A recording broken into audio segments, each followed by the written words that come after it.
ইসমাইল নবী আল্লাহ বিধান পালন করতে সাহায্য করার জন্য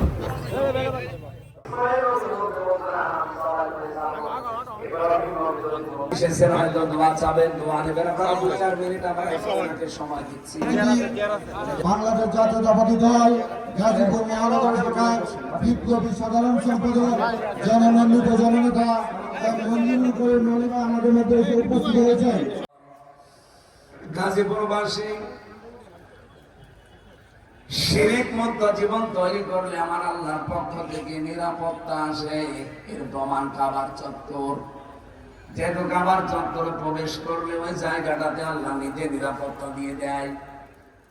এরা যা ছড়িয়েছে 54 বছর সব মিথ্যা কথা।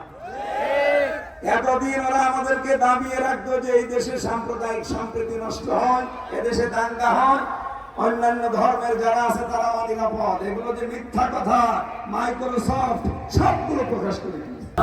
বিসমিল্লাহির রহমানির রহিম।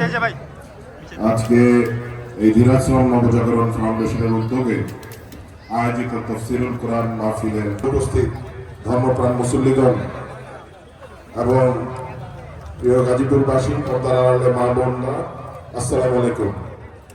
গত 5ই আগস্টের পূর্বে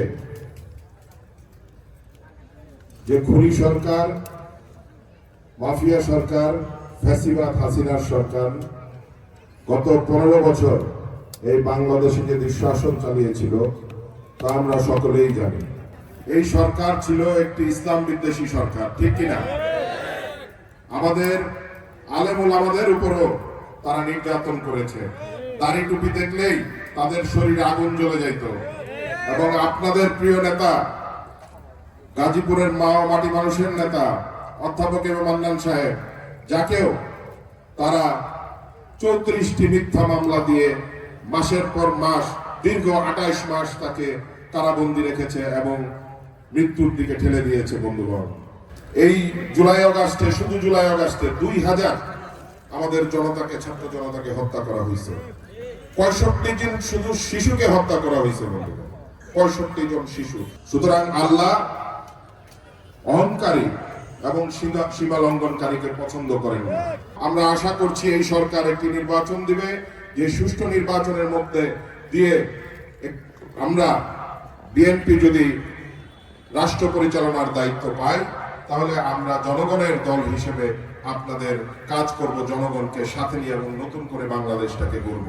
আমি আজকের মতো আমার কথা এখানেই শেষ করছি।